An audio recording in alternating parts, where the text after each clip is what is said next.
Chers amis, frères et sœurs, c'est une joie, mais aussi un immense privilège de nous retrouver devant vous ce matin. Après une semaine d'activité, une semaine de labeur, nous sommes en présence de notre Dieu pour ouvrir sa parole et découvrir ce que Dieu a en réserve pour chacun d'entre nous. Nous voulons vous remercier d'avoir fait le choix d'être présent parmi nous ce matin, chacun d'entre vous. Vraiment, nous croyons que la décision que vous prenez, c'est de pouvoir vous retrouver avec nous pour adorer notre Seigneur et notre Dieu, et nous vous remercions d'avoir fait ce choix. Mais nous sommes particulièrement reconnaissants à notre Dieu de nous accorder la vie afin que nous soyons ici rassemblés pour découvrir la parole de Dieu. Et nous voulons dire à notre Dieu merci. Merci pour son amour, merci pour la vie et merci pour la grâce qu'il nous accorde d'être présents ce matin. Aujourd'hui, nous commençons notre série de conférences bibliques avec l'Église adventiste Horeb sur l'ancienne route de Shelcher, comme nous le disons traditionnellement, autour d'une thématique qui a été choisie par l'équipe de la communauté d'Horeb. Dieu est-il encore là? Cette question nous a interpellés, nous a obligés à réfléchir sur la réalité de la présence de Dieu. Nous sommes issus, pour la plupart d'entre nous, d'un groupe, d'une famille, d'une société aux Antilles françaises qui jadis se définissait comme une société avec des valeurs judéo-chrétiennes. Mais nous avons vu depuis quelque temps l'émergence d'une nouvelle posture, de nouveaux postulats, de nouveaux concepts de croyances, marqués par le doute et par le relativisme. En fait, beaucoup se disent ou pensent que tout est permis. Il n'y a donc plus de vérité, il n'y a plus d'absolu.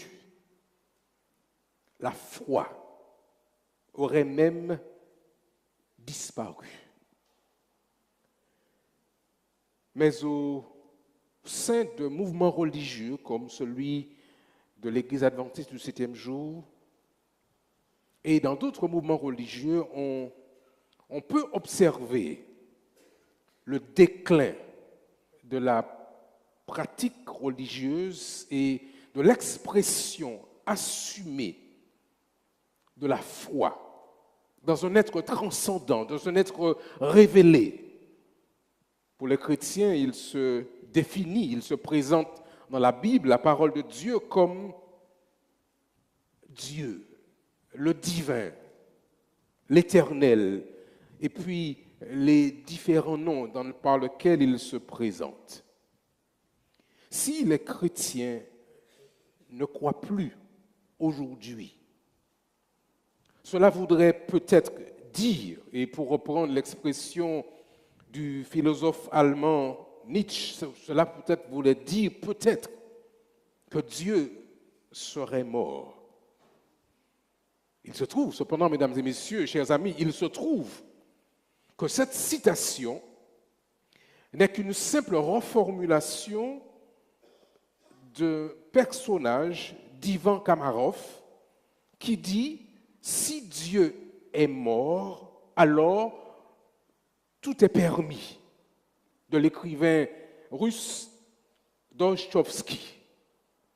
Or, comprenez avec moi, mesdames et messieurs, chers amis, comprenez avec moi qu'aujourd'hui, nous observons avec stupeur, avec effroi, la croissance d'une décadence générale où tout serait permis.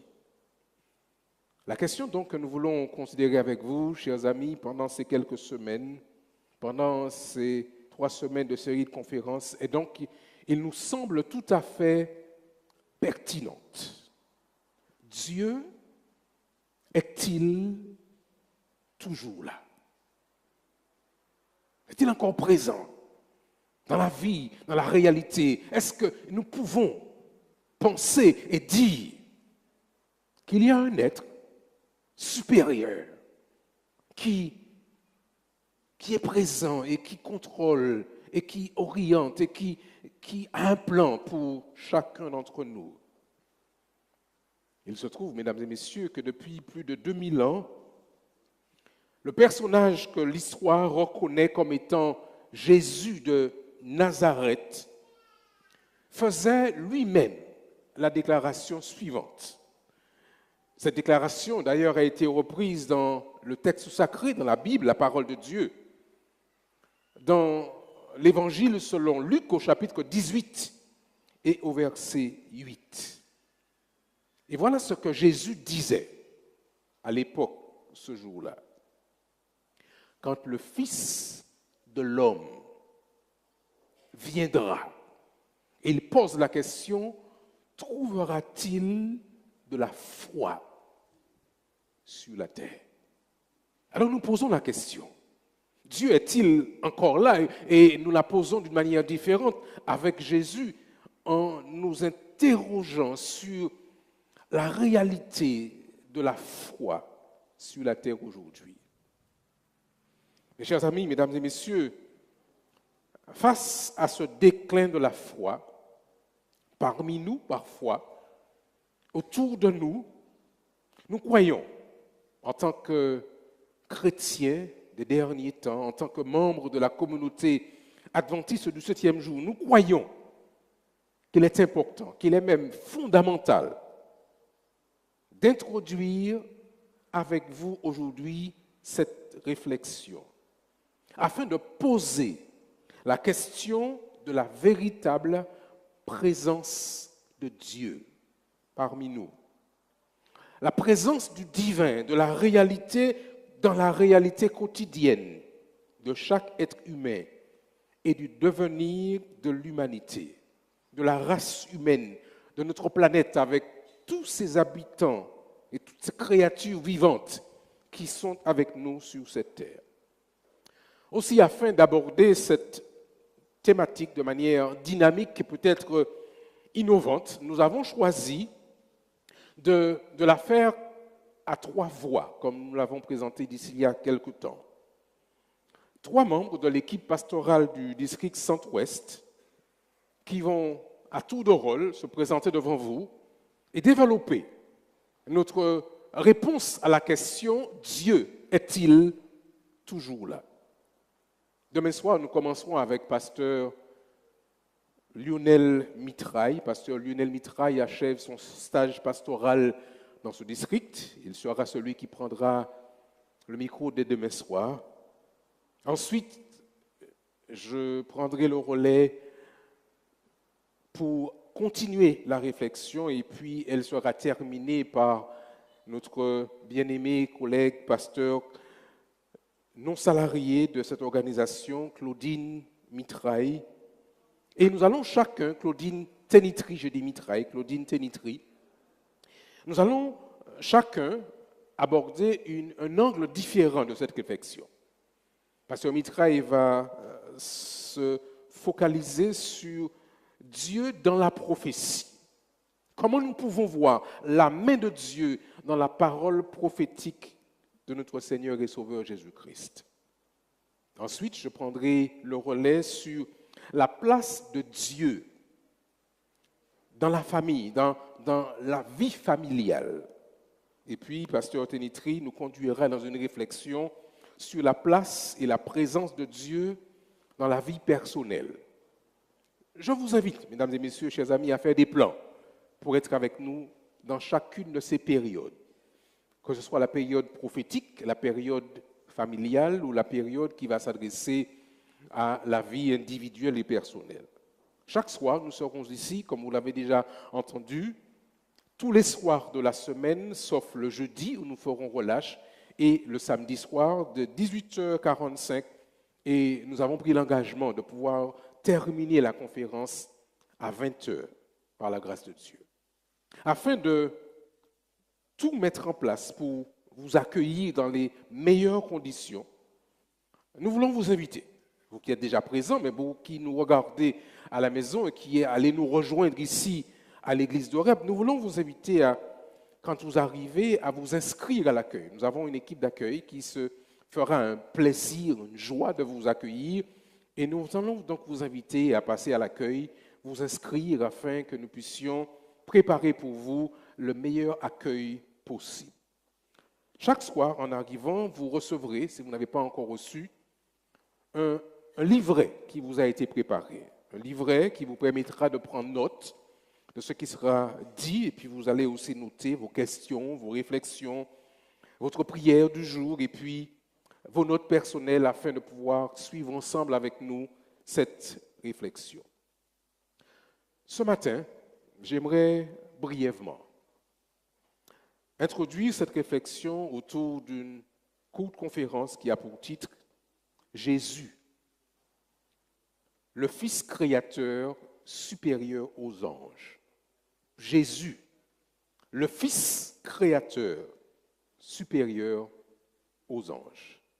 Afin de le faire, j'aimerais vous inviter, si vous avez vos Bibles, à considérer avec moi les paroles tirées du livre des Hébreux, l'Épître aux Hébreux, le premier chapitre. Nous mettrons à l'écran les versets 8 et 9, mais j'aimerais avec vous ce matin considérer les 9 premiers versets du livre des Hébreux. Hébreux chapitre 1er, versets 1 à 9.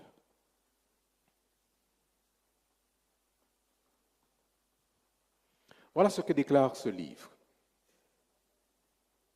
Après avoir autrefois, à plusieurs reprises et de plusieurs manières, parlé à vos pères par les prophètes, Dieu, dans ces derniers temps, nous a parlé par le Fils, qu'il a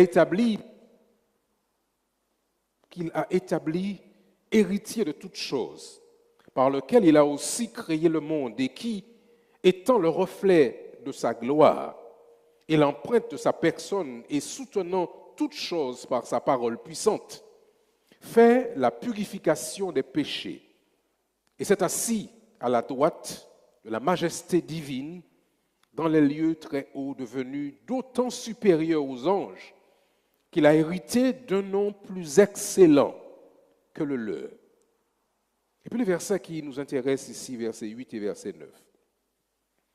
Car auquel des anges Dieu a-t-il jamais dit, tu es mon fils, je t'ai engendré aujourd'hui.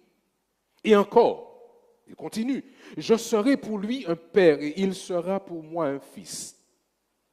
Et lorsqu'il introduit de nouveau dans le monde le premier-né, il dit que tous les anges de Dieu l'adorent. De plus, il dit des anges, celui qui fait de ses anges des vents et de ses serviteurs une flamme de feu. Mais il a dit au Fils, ton trône, ô Dieu, est éternel. Le sceptre de ton règne est un sceptre d'équité. Tu as aimé la justice et tu as haï l'iniquité. C'est pourquoi, il termine, c'est pourquoi, ô Dieu, ton Dieu t'a oint d'une huile de joie au-dessus de tes égaux. Le livre des Hébreux est écrit dans l'original grec, mais dans une forme de grec de niveau supérieur. L'auteur du livre des Hébreux écrit de sa captivité à Rome.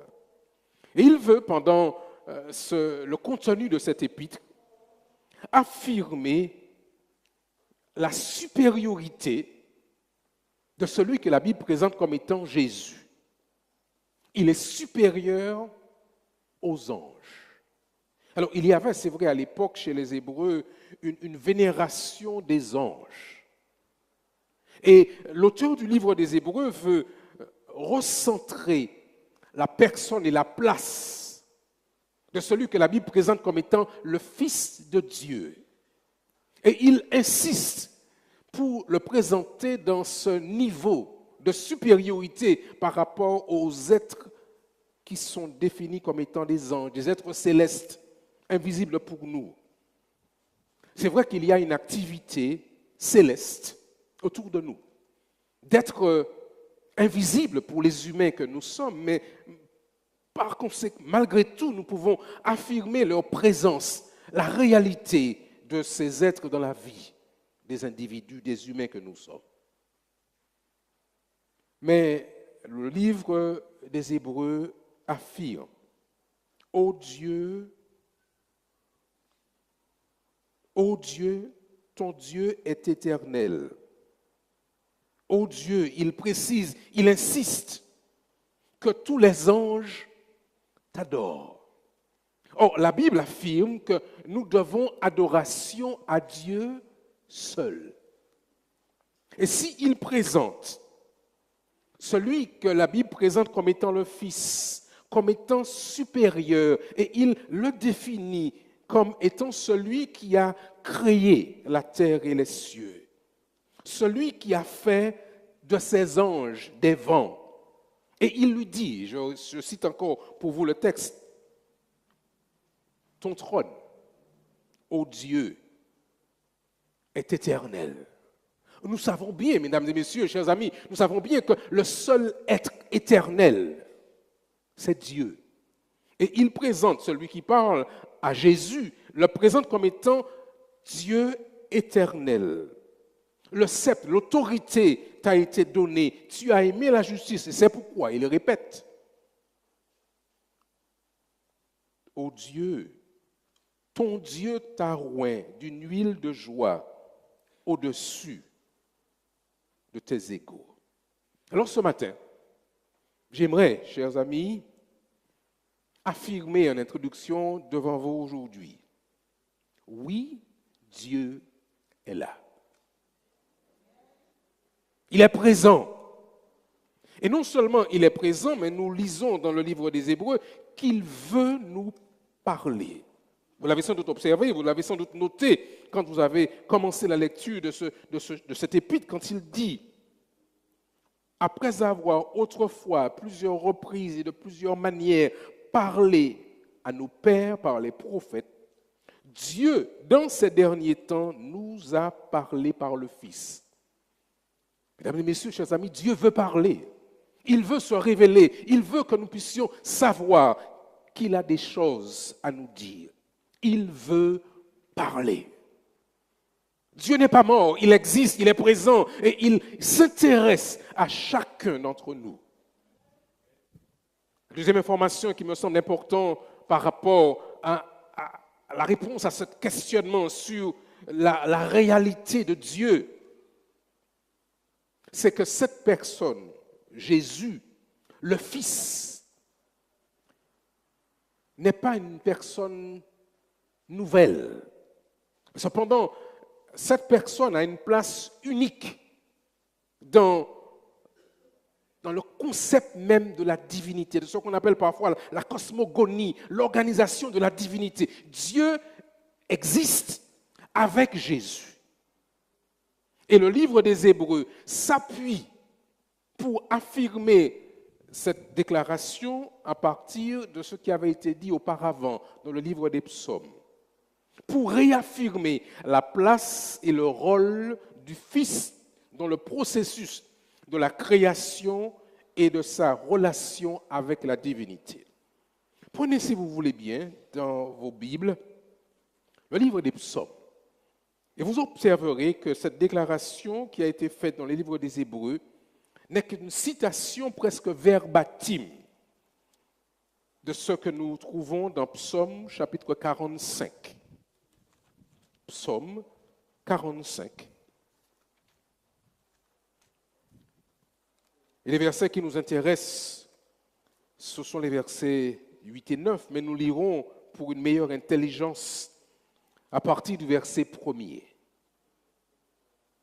Psaume 45, vous avez trouvé sans doute dans vos Bibles. Ces paroles sont belles, écrites sous la forme d'un cantique, d'un chant d'amour. Des paroles pleines de charme bouillonnent dans mon cœur. Je dis, déclare l'auteur, mon œuvre est pour le roi.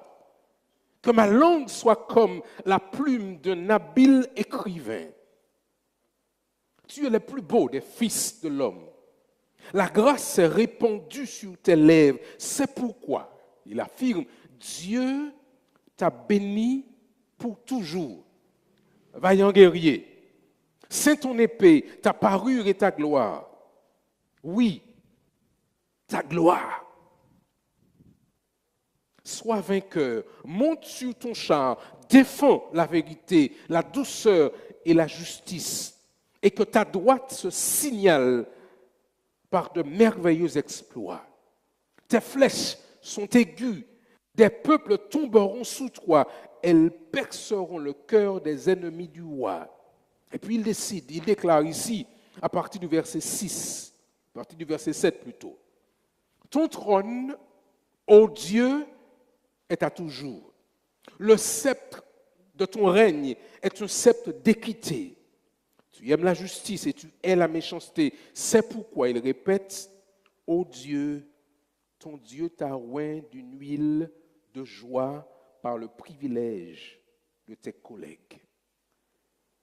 Mesdames et messieurs, chers amis, l'auteur de l'Épître des Hébreux reprend cette citation du livre des Psaumes en précisant qu'il s'agissait bien de Jésus, le Fils de l'homme, qui a aussi cette autorité divine.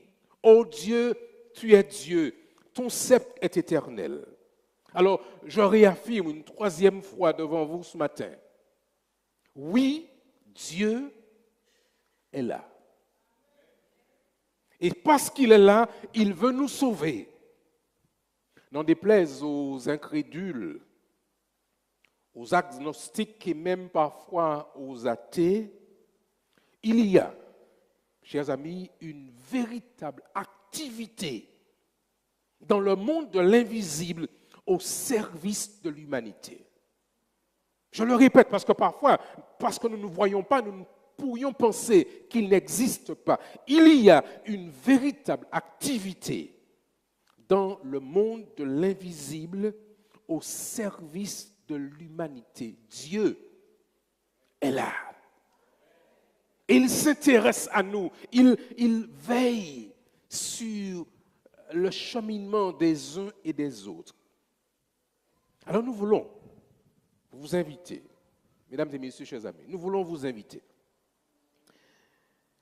à faire des plans pour recevoir, pendant cette série de conférences, l'assurance de la promesse du salut au milieu d'un monde d'incertitude et de vide, dans le domaine d'une vie en interconnexion avec le monde de l'au-delà. En fait, j'aimerais vous inviter, s'il était possible, à venir toucher Dieu, à venir le rencontrer, à venir l'écouter au travers de sa parole, la Bible, la révélation de Dieu aux humains, au travers de ce que Dieu voulait que nous puissions entendre, comprendre et exprimer au quotidien, et dire à la Martinique, dire au monde entier, en réponse à cette question, Dieu est-il encore là? Répondre avec joie, répondre avec assurance, mais répondre avec force. Oui, Dieu est là. Je l'ai rencontré. Je sais que plusieurs l'ont déjà rencontré. Et plusieurs peuvent attester dans leur vie à la première personne. Je sais que Jésus est là. Je sais que Dieu est présent et pourront dire, comme le disait Job, je sais que mon Rédempteur est vivant. Je sais qu'il existe et je sais que je peux compter sur lui. Maintenant, la question est devant vous. Reste à savoir si vous voulez faire des plans pour être avec nous pendant cette semaine. Pendant ces 3 semaines d'affilée, Dieu dans la prophétie, Dieu dans la famille et Dieu dans la vie individuelle. J'ai l'assurance cependant, mesdames et messieurs, que ce cheminement que nous vous proposons aura la joie ou le bonheur de transformer nos vies. Si nous découvrons celui qui est tout-puissant et celui qui peut nous aider à lever les yeux vers le ciel et en dépit de tout ce qui se passe sur cette terre aujourd'hui, avancer avec assurance. Permettez que je termine avec vous en citant un dernier texte de la Bible, tiré dans l'évangile de Jean. Jean, au chapitre 14, et les versets 1 à 3. Jean, chapitre 14. Nous le connaissons, pour beaucoup d'entre nous chrétiens, connaissons ce texte. Il n'est pas à l'écran, mais parce que nous le connaissons, nous pouvons le dire qu'il est récité presque par cœur. À vous, bien-aimés frères et sœurs, chers amis, à vous qui nous regardez à la maison, à vous qui cherchez à trouver une réponse, une solution à la réalité de ce monde d'aujourd'hui, voici la réponse de Dieu aux humains. Jean 14, versets 1 à 3. Que votre cœur ne se trouble point. Et puis, qu'est-ce qu'il dit ensuite? Croyez en Dieu et croyez en moi. Il y a plusieurs demeures dans la maison de mon Père. Si cela n'était pas, je vous l'aurais dit. Je vais vous préparer une place. Et lorsque je m'en serai allé et que je vous aurai préparé une place, quelle est la promesse?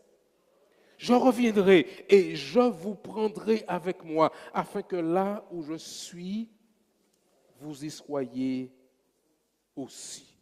Et puis, le verset s'achève. Vous savez où je vais et vous en savez le chemin. Que Dieu vous bénisse, mesdames et messieurs, chers amis. Et qu'il nous aide à accueillir cette parole du Seigneur. Je m'en irai, je reviendrai et je vous prendrai avec moi, afin que là où je suis, vous y soyez aussi. Bon courage en Jésus, mais nous réaffirmons devant vous ce matin, oui, mesdames et messieurs, Dieu est là. Amen.